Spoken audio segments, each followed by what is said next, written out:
folks. So this one is actually a great example of a really basic song and what you can get away with just a few tracks here. And the first thing I want to look at is the drum pattern here. So I have a break that I chopped out to a drum machine at 1/8 notes. So for a 1-bar break, that gives me 8 different chops here, which I find is typically enough to get the core hits that you need. So kick, a little bit of a hat, snare, and some other variations of that from the break. Now, I did put this break in mono and then EQ'd out some of the low end to leave room for the bass. And we have a few different patterns here. One is just the core break playing back at the original pattern.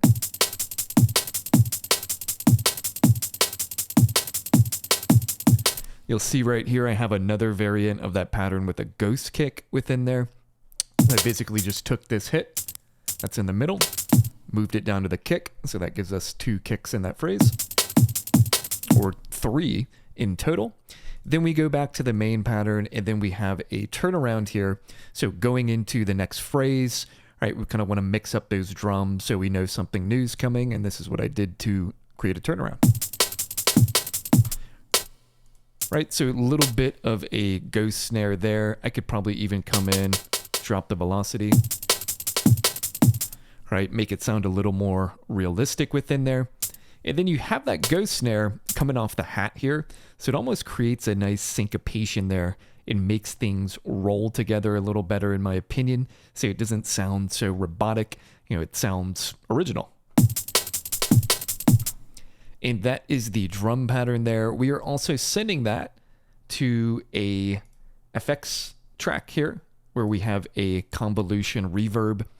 And the reverb I'm using on here is this Plate 250 Bright, which actually comes from the Alesis MIDI verb. It is a, if I pull it up here, somebody sampled all the impulse responses from that unit. It's an old classic 80s reverb unit that was used all over Jungle. So if you have a convolution reverb plugin, typically they let you load up your own impulse responses, and so you get that character and sound of that reverb. Just super relevant for Jungle like this. This unit was used all the time. Next thing I have is a pad here, which I sampled out of the Korg Triton, and I looped up.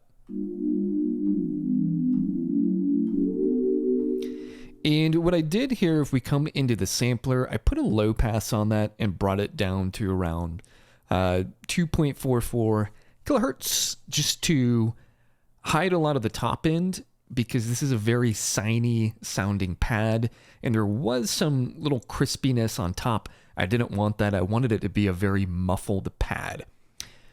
Added a bunch of release to this so I can transition between notes. And then what I did is enabled polyphony here in 2 voices. So again, if I let go of a note and start playing the next one, I'll still have some release from the previous note, which will just help things blend better.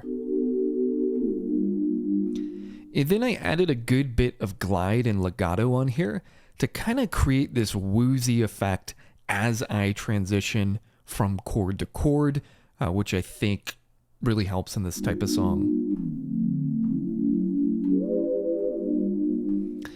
Then I put a little bit of an EQ on here, did some panning, sent it through a delay, and I fed that to the reverb bus as well. Now, the pad sound itself, again, I mentioned it came from the Korg Triton here, so I'm going to pull up the Triton. I'm going to go to Programs here.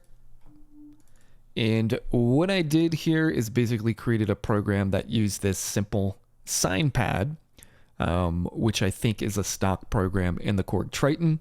And what gives it that weird woozy sound is the sine wave, right? This pad is basically just 2 sine waves being played and then detuned through this detune effect here.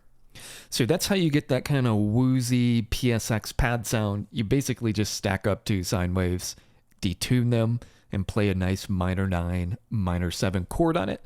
You can then sample that, like I did here, put it in a sampler, which gives you that parallel harmony, kind of that uncanny sound, and then you use glide and legato to make it even more woozy as you're playing a chord progression. Next thing we have here is the bass, and this is a sample from Jungle Warfare Volume 1, and this is a pitch sweep bass. And so in the sample, they modulated the pitch. I think it's just an 808 sample here, so it kind of drops down in pitch. It does that doo-doo sound. And what's cool when it's in a sampler is based on where you're playing. If I play a very low C1 note, it'll be a very slow pitch drop. If I play it high up, it goes through very quickly. Right? And so if I set a very low release here, this allows me to play this in a few ways. I can do very short, like staccato notes. I can go even lower.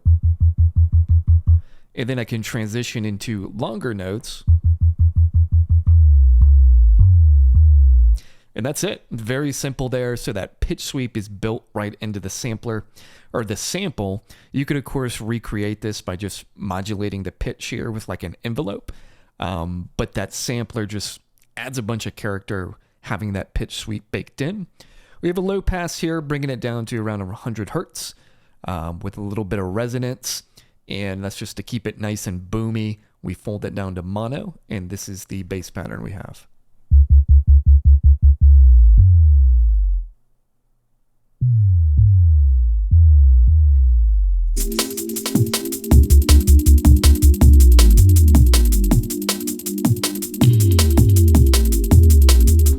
Pretty simple stuff. Next thing we have are a couple atmospheric one-shots here. So I took this sample of a wood block, put it in a sampler, put a high pass on it, put it in mono, sent it through a delay, just sounds like this. So just getting some atmospherics in here. And then I have this other sample down here, which is an open hi-hat sample. Kind of the same thing for processing, high pass on it, put it in mono through a delay. And that's just to add a little bit of ear candy on this. Again, it's a very basic song, and so how can we spruce it up to help enhance that atmosphere? You know, little one-shots here and there. And that's it, folks. Really, I think what's great about this is, you know, took some inspiration from the 1080 snowboarding soundtrack for sure. Some of you will know which song I pulled this idea from, but again, it really speaks to how simple you can make a tune, especially, you know, if you're going for that 90s vibe. You don't need to have, you know, 50 different tracks in here and all sorts of crazy things going on. Sometimes it's really just about the music, keeping things simple, creating a vibe, and rolling with it and not over polishing it. And like most projects on the channel, if you want a copy of this project file that you're looking at right now, head on over to my Patreon where all supporters can get the Bitwig Studio project files, not just for this song, but other songs that I've created on my channel and many more going forward. Appreciate the support, guys. Have a good one.